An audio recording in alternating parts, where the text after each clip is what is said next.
So it's a big misconception about the Garden of Eden and the eating of the apple, and also the snake that was talking and things like this. So let's address a few things.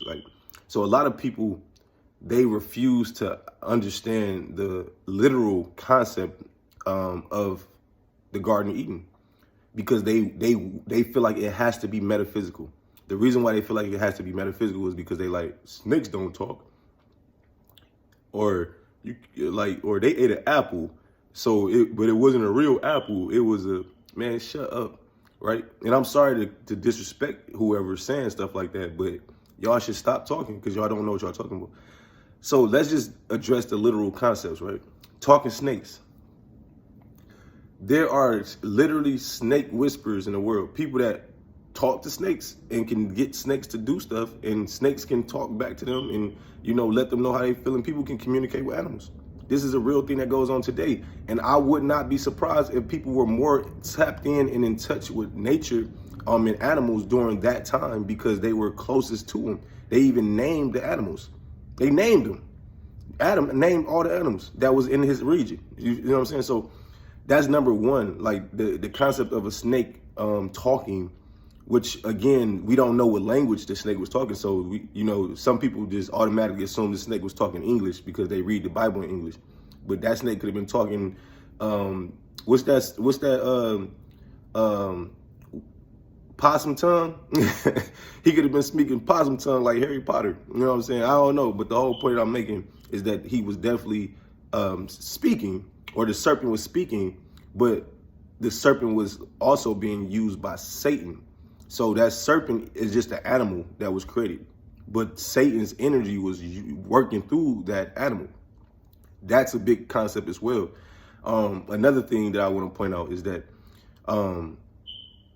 the apple that people say they ate, they did not eat an apple. It was not an apple.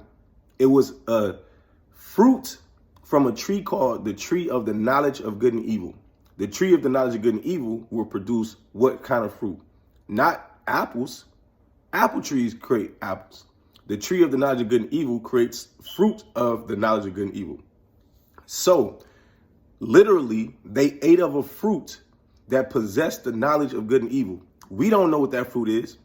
We can't comprehend what that fruit is.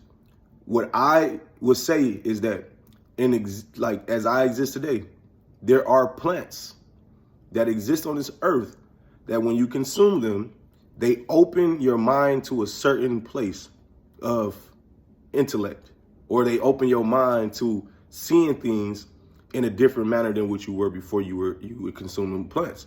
I know firsthand marijuana is one of those plants, because that's what happened to me when I first ever utilized marijuana.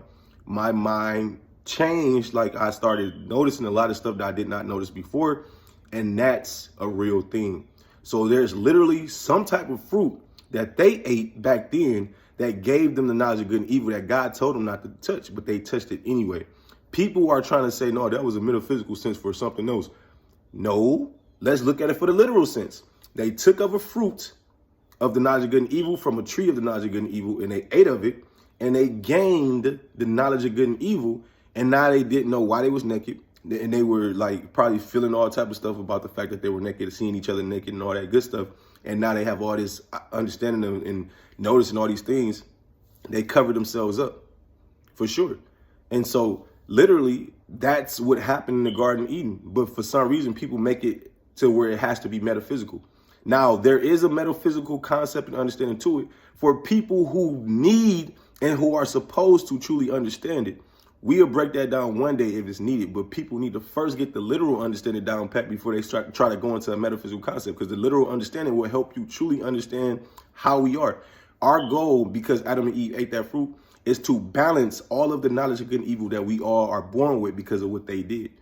So we have a lot of knowledge and energy that we're born with, and our job is to balance these good and evil energies. You feel me? So if you overcome sin, to overcome true sin, you must balance the positive and negative thoughts in your mind and gain wisdom on how to handle every situation using wisdom and logic and love.